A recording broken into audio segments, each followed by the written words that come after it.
मैं बार बार अर्ज करता हूँ कि मुझे जो नंबर्स की कैलकुलेशन से समझ आती है वो 23 is the number of war, 24 is the number of confrontation, 25, 26, 27 are the years of retaliation. और मुझे इस बात का यकीन है, जैसे सुबह सूरज के निकलने पे यकीन है, कि 2027 तक मुसलमान ताकतें आपस में यूनाइट हो गई होंगी और मुसलमान एज एन आइडेंटिटी दुनिया में बहुत स्ट्रांग होंगे 2027 में। ये आइडियोलॉजिकल फिगर नहीं है, ये फैंटेसाइज्ड फिगर नहीं है, जो कैलकुलेशन की बुनियाद पे मैं आपको कह रहा हूँ कि मुसलमानों को मार पड़नी है। फलस्तीन में आपने देख लिया, ये बढ़ेगी, लेकिन फिर कुछ ऐसा सीन होगा कि मुसलमान ताकतें आपस में इकट्ठी होनी शुरू होंगी, और फिर ये वो जो है ना, दांत के बगैर वाला शेर नहीं होगा, ये पंजों के बगैर वाला शेर नहीं होगा। मुसलमान सचमुच, जिसके बारे में अलामा साहब ने कहा था कि निकल से सहरा से जिसने रोमा को उलट दिया था, सुना है कुदसियों से मैंने, वो शेर फिर होशियार होगा। वो वक्त आने वाला है सर, वो वक्त अब दूर नहीं है। ठीक, बेगुनाह फिलिस्तीनियों पर जुल्म जारी है, वो तो तक नहीं छोड़ा इस्राइल इस वक्त। उनके जो अज़ाब है इस्राइल की तरफ उनकी नाज़िल है, कब उनकी जान छूटेगी, कब जंग खत्म होगी और इस्राइल के कब जान छूटेगी फिलिस्तीन की? सर ये ज्यादा दूर नहीं है। मैं अर्ज कर रहा हूँ ना कि मुसलमान इकट्ठे होंगे। ये क्लेंजिंग का प्रोसेस है। अभी जिस क्लेंजिंग के प्रोसेस की बात की है सर, आज अगर यहूदियों या ज़ायनिस्ट को या हमने ये जो देख रहे हैं कि जी वो दुनिया पे ऊपर जुल्म कर रहे हैं, लेकिन इसकी भी तो कीमत उन्होंने दी है। क्या बनी इसराइल के बच्चे नहीं मरे मूसा अलैहिस्सलाम से पहले? क्या बनी इसराइल में हजरत जो है मूसा अलैहिस्सलाम में जब उन्होंने बछड़े की पूजा शुरू कर दी थी, तो क्या उनकी क्लेंजिंग नहीं हुई? कुरान पाक ये नहीं कहता कि एक सिरे से दूसरे सिरे तक लोग कत्ल कर दिए गए। आपने जर्मनी में इनका असर नहीं देखा, लेकिन हमेशा का दिन नहीं रहता, हमेशा की रात नहीं रहती। अल्लाह ने बार बार इनको कहा है कि हम तुम्हें 2 बार जो है वो अरूज देंगे और फिर तीसरी बार तुम्हारे जो है अरूज को खत्म कर देंगे। 2 बार तो ये कर चुके हैं, आखिरी बार है। अल्लाह ने फैसला कर लिया हुआ है सर, ना मेरी मर्जी से बदलेगा ना आपकी मर्जी से बदलेगा। अल्लाह ने फैसला कर लिया हुआ, and God will do it. ये होना है। मुसलमानों को मार क्यों पड़ती है?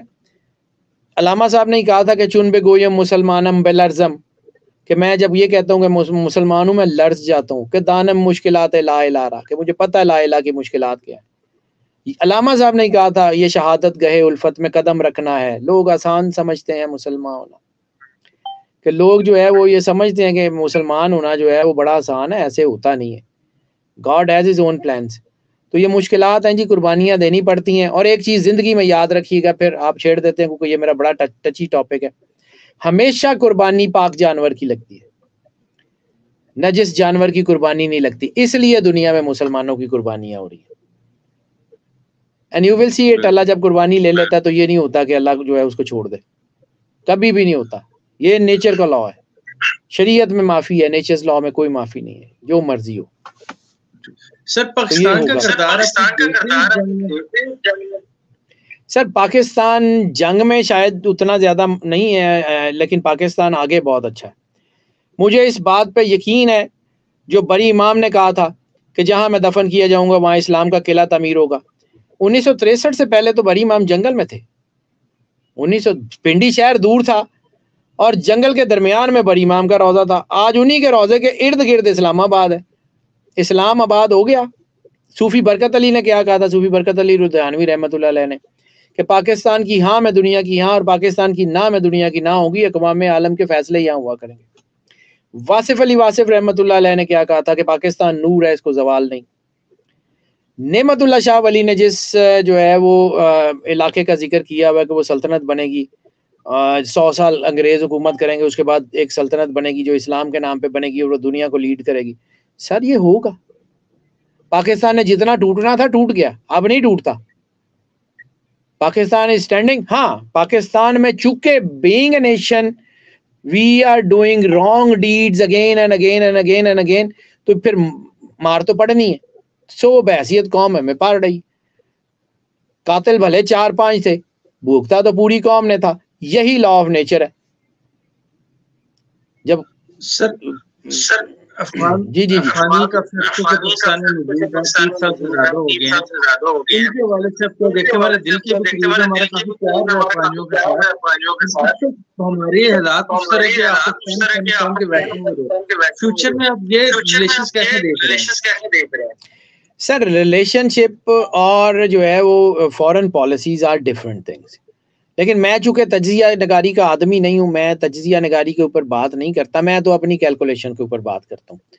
तो मैंने आपको अभी थोड़ी देर पहले बात की है कि अफगानिस्तान और पाकिस्तान का बॉर्डर हॉट हो रहा है, तो किसी वजह से ही होगा ना, बिला वजह तो जंगा नहीं होंगी, जंग नहीं है लेकिन थोड़ी बहुत झड़पें हैं तो वो बढ़ेंगी। ठीक, बाकी रह गई बात हमारे दिल के बिल्कुल करीब है जी, हमारे सारे हमसाए हैं बहैसियत मुसलमान। जाहिर सी बात है वो अफगानिस्तान में हो वो पाकिस्तान में हो, लेकिन उसमें जो है वो कुछ चीज़ें हमने भी जो गलत की हैं और कुछ चीज़ें उन्होंने भी जो गलत की हैं, तो क्या अल्लाह सबको माफ़ कर देगा? हम सिर्फ इस बात के ऊपर ही बच रहे हैं ना कि रिसालत माब सरकार खत्मी मरतबत सरवर अंबिया सल्लल्लाहु अलैहि वसल्लम ने कहा था कि या अल्लाह इनको अजाब ना देना, तो हम बहैसियत मुसलमान बचते जा रहे हैं उस सारी चीज़ से, अजाब नहीं आ रहा। लेकिन इसका ये मतलब तो नहीं है ना कि इन्होंने खुली छुट्टी देती है, तो कभी तो अल्लाह ने रस्सी खींचनी है। बाकी मुल्कों में बाकी जगह पे ऊपर अगर जो है वो चीज़ें फ्लरिश हो रही हैं तो हमारे मुसलमानों के मुल्कों में क्यों नहीं हो रही?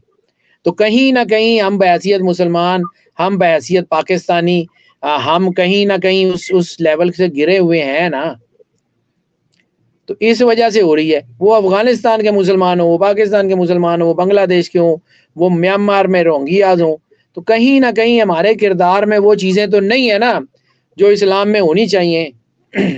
तो नहीं है, तो उसकी वजह से उसका इम्पैक्ट आ रहा है, दैट्स इट। अच्छा, इंडिया की और पाकिस्तान की छोटी-मोटी झड़पें फाइट हो गई काफी दिनों से, टेक्नोलॉजी में भी कह रहे थे कुछ चीज बॉर्डर पे भी हो सकती है, वो कैसे देख रहे हैं? हालात चेंज हो रहे हैं या नॉर्मल? सर मैंने आपको कहा ग्रहण के इर्द गिर्द आपको नजर आ जाएगा, और ये 12 दिसंबर तक तो वैसे ग्रहण के असरात हैं, 24 में जो है वो फिर कॉन्फ्रंट्रेशन का साल आ गया, तो यू विल सी इट। अभी ये छोटी छोटी जो है वो लगती रहेगी, लेकिन ये कहीं ना कहीं क्योंकि this is the war year, तो 31 दिसंबर तक तो वैसे ही ये वॉर ईयर है, उसके बाद ये कन्फ्रंट्रेशन है, तो वॉर स्टार्ट हो चुकी होगी, कन्फ्रंट्रेशन बढ़ेगी तो उसका असर किसी ना किसी तरफ तो जाएगा ना सर। बिल्कुल।